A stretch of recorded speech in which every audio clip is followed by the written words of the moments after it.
Terima kasih Mas Guru. Saya mau bertanya. Saya ini belajar sudah sekian bulan juga. Sebetulnya untuk meditasi juga rutin Mas Guru. Terus kemudian kok perkembangannya itu kok masih lamban sekali. Apakah mungkin ada banyak demitnya di dalam diri saya? Pasti Pak. Atau banyak ada siluman-siluman yang banyak. Nah, untuk ini apa sekiranya Mas Guru bisa membantu atau gimana?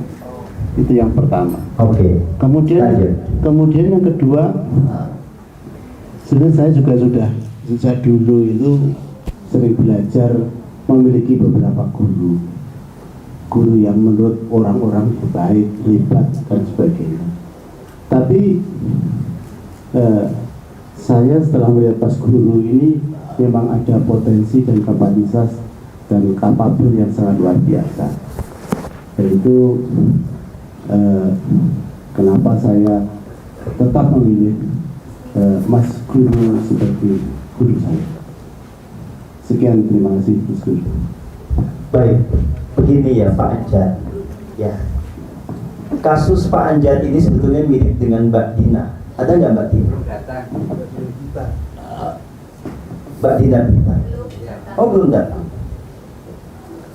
Ini mirip juga dengan beberapa teman yang lain ya, di mana tingkat kejenihan itu sangat lambat untuk berubah, sangat lama untuk bertumbuh berkembang.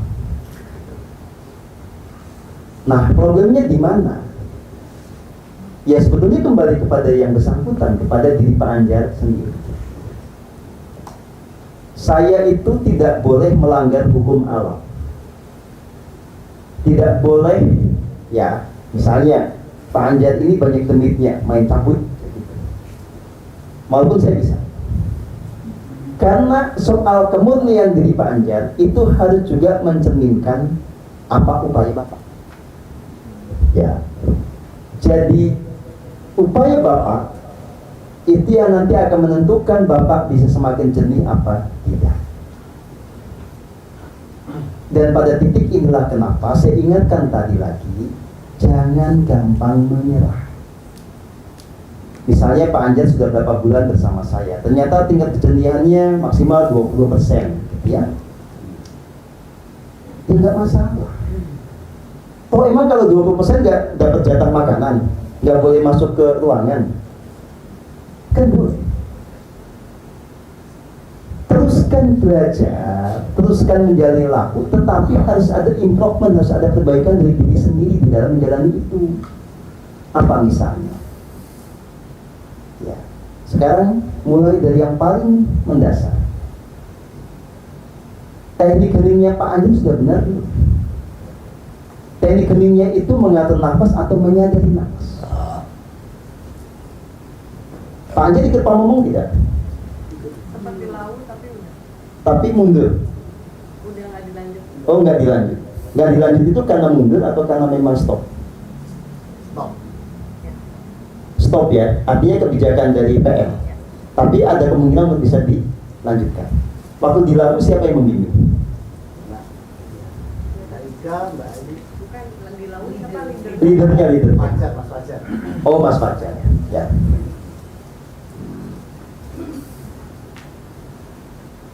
Gini ya, karena memang ini program pamomongnya sedang rehat dulu.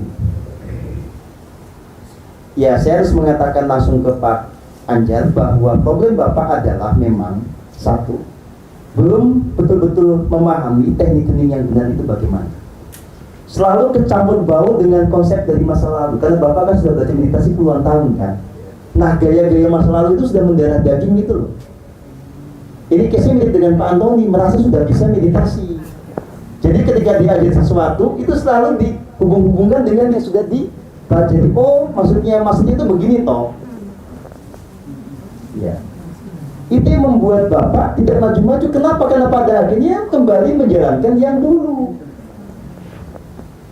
Makanya tingkat keheningan Bapak itu pasti mentok di atas 0,5% sampai 1%, nggak naik-naik. Bagaimana solusinya?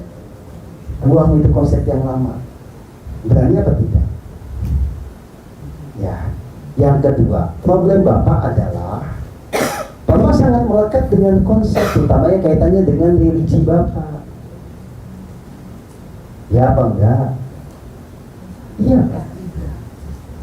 Jadi masih mencoba menghubungkan antara iman Bapak dengan ajaran ini. Masih mencocok-cocokkan ajaran ini dengan iman Bapak. Kalau dianggap nggak cocok, ya nggak usah dipakai. Nggak bisa lost draw. Kalau Bapak memilih cara itu sampai kapanpun, ya akan muter-muter di kondisi sekarang. Ya, kalau soal bantu, ya ampun Pak, emang baru satu saya ngapain? Tapi bantuan itu efeknya pada setiap orang bisa berbeda. Tergantung apa? Tergantung dari karma baik masing-masing, tergantung dari sikap masing-masing. Ada yang membuka jendela lebar-lebar, ada yang ditutup segini. Nah Pak Anjar itu termasuk yang ditutup segini, ya gimana? Bisa dipahami? Nah kalau diukur pakai angka misalnya ya, trustnya Bapak pada saya baru 10%. Apakah itu punya korelasi dengan nasib Bapak? Ya jelas dong. Bukan saya yang butuh trust itu, Bapak yang membutuhkan demi kemajuan Bapak sendiri. Kalau trust 10%, itu bukannya segini nih. Energi yang masuk dia segitu-gitunya, nggak ngangkat. Kalau trustnya diperbesar, segini. Terus gitu ya. Semakin besar, maka limpahan energi saya semakin efektif buat Bapak. Jadi silakan direnungkan. Kalau memang masih mau belajar sama saya, bereskan semua. Ya. Bapak timbang-timbang ya, saya ini waras apa tidak? Bapak jujur saja pada diri sendiri. Bapak, saya kasih kesempatan timbang-timbang lagi. Ya. Kalau perlu, Bapak baca semua Facebook yang terkait dengan diri saya, yang langsung maupun tidak langsung. Ya. Apapun semua opini tentang saya, Bapak pelajari. Nah, kalau Bapak sudah menemukan jawaban, baru ambil keputusan. Ya. Kalau ternyata Bapak menyimpulkan saya ini nggak waras, nggak apa-apa juga kan? Bapak boleh memutuskan untuk keluar dari kesadaran matahari. Tapi kalau Bapak menemukan bahwa sebetulnya saya waras, walaupun dianggap orang gila, silakan Bapak belajar sama saya. Fair apa tidak? Ya. Oke? Supaya tidak ada yang namanya setengah-setengah. Bapak ini kan pengen maju, tapi nggak mau melepas yang lama. Pengen mendapatkan bantuan, tapi nggak ngotot sama saya. Tapi maunya beres, terus gimana? Enak di Bapak, kagak enak di saya. Ya apa enggak? Begitu polanya, nggak bisa. Ya. Jadi kenapa ada orang nggak maju-maju? Itu karena problem kayak begitu. Nggak mau merevolusi dirinya gitu loh. Nanti pada akhirnya satu titik yang gak maju-maju ini putus asa, akhirnya nyalahin saya. Ah emang Mas Tio ini gak bisa ngajar kok. Udahlah, lebih baik saya merdeka.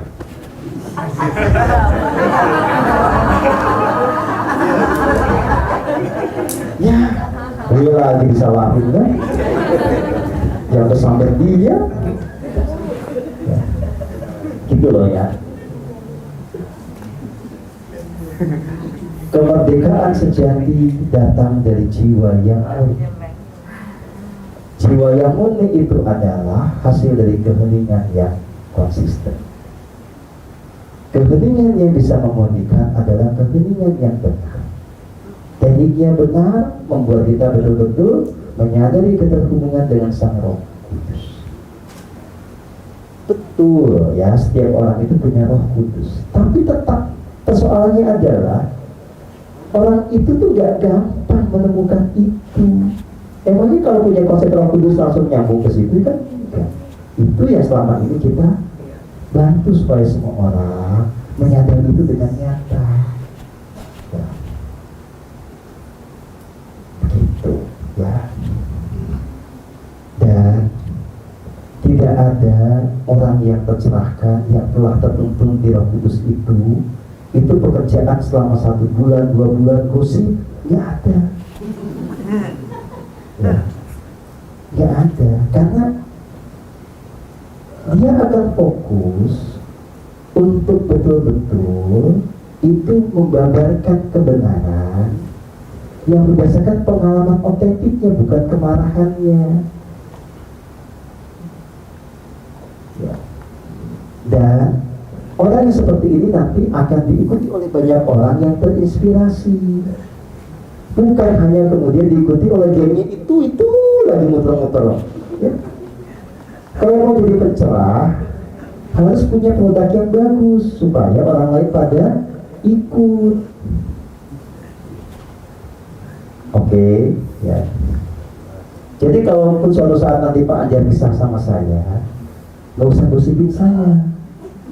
Apalagi kalau itu dilakukan berminggu-minggu, berbulan-bulan, tiap hari, nggak ada gunanya. Lebih baik Pak Anjar berkarya, apa yang bisa bermanfaat buat orang. Kalau mau jadi spiritual ya sudah, tinggal pasang iklan supaya orang-orang pada datang kepada Anda, kan enak gitu. Saya juga nggak akan mungkin break kan. Pak Anjar jelek itu kan nggak mungkin.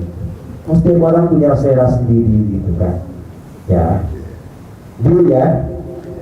Ya, baik kita berpisah maupun kita nanti bersama tetap baik. Saksi bagi Pak Antoni. Jangan sampai Anda kalau lagi bersama saya Anda puji-puji saya, kalau nggak ada, kalau udah berpisah Anda berbalik 180 derajat.